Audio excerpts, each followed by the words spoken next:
Entre 1979 et 2009, environ 300 satellites de plus de 100 kg ont été lancés par une fusée Ariane. Elle a aussi été choisie pour lancer des satellites scientifiques comme les télescopes Herschel et Planck, ou encore des sondes spatiales comme Rosetta. Comment, depuis le 24 décembre 1979, Ariane a réussi à avoir une telle réputation et une telle confiance envers son envoi de charges utiles dans l'espace? C'est ce que nous allons voir dans ce format long. Vous êtes prêts? C'est parti!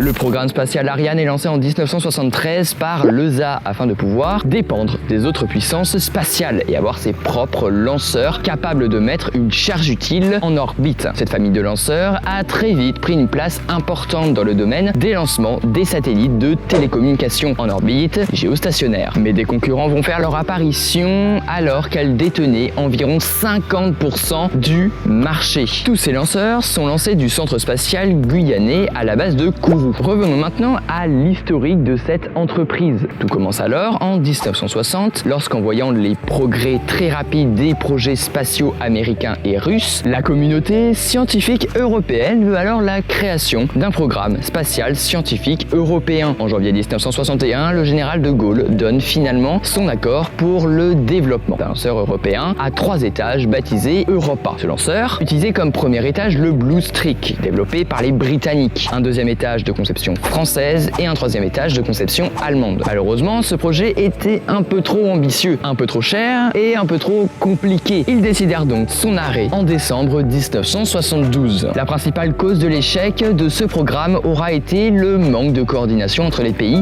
participants. Alors que les États-Unis tentent de détourner le projet de lanceur européen, cela incita donc le gouvernement français à vouloir que l'Europe devienne autonome pour le lancement de ses satellites. Ce projet devient de plus en plus concret le 31 juillet 1973 à Bruxelles, lorsque les pays européens acceptent un accord qui permettait de financer les projets souhaités par les principaux participants, dont le projet Ariane. Ariane 1, c'est une première version du lanceur Ariane possédant 3 étages. Il mesure 47 mètres de haut, pèse 210 tonnes et peut placer en orbite géostationnaire des satellites de 1700 kg. Il a fallu attendre le 24 décembre 1979, après quelques tentatives de lancement reportées, pour voir Ariane 1 effectuer un vol parfait. Mais son deuxième vol a été un échec qui a entraîné la destruction du lanceur après 104 secondes de vol. Le 5e vol aussi a été un échec. Après 9 mois de modifications et de tests, les 6 derniers vols du lanceur Ariane 1 entre 1993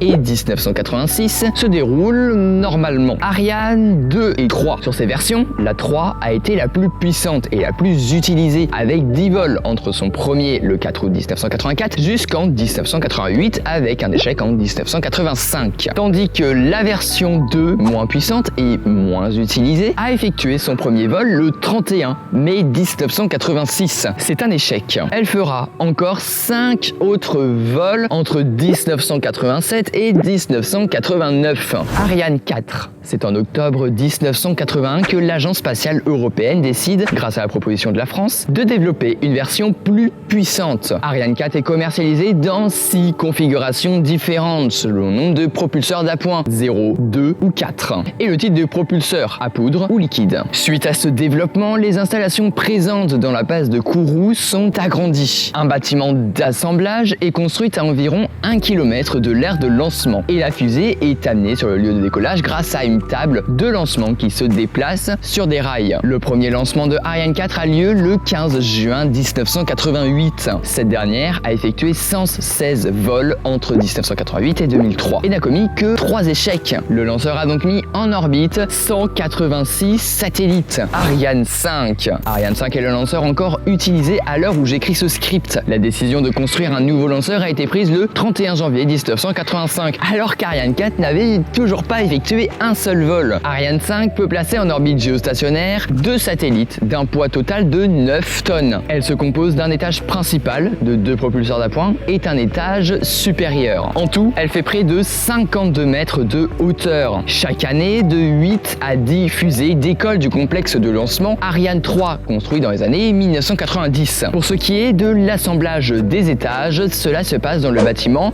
d'intégration du lanceur, haut de 58 mètres. Puis c'est ensuite ensuite transféré dans le bâtiment d'assemblage final, haut lui de 90 mètres, pour que la charge utile soit fixée au sommet de la fusée et recouvert d'une coiffe. Bon, la fusée finale est ensuite transférée dans la zone de lancement où se passent les opérations les plus dangereuses. Cette zone se trouve à 2,8 km des autres installations. Pendant le décollage, cette dernière est arrosée d'eau pour minimiser les effets du bruit et de la chaleur. Ariane 6, futur lanceur de l'Agence spatiale européenne, son premier vol est prévu pour juillet 2020. Ce nouveau lanceur existera en deux versions. L'A62, composé de 2 boosters latéraux, et l'A64, composé de 4 boosters latéraux. La construction du premier exemplaire a normalement commencé début 2019 dans un immense hangar de 22 000 mètres carrés haut de 30 mètres situé à quelques kilomètres de Paris. Le but, être 40 à 50% moins cher par rapport à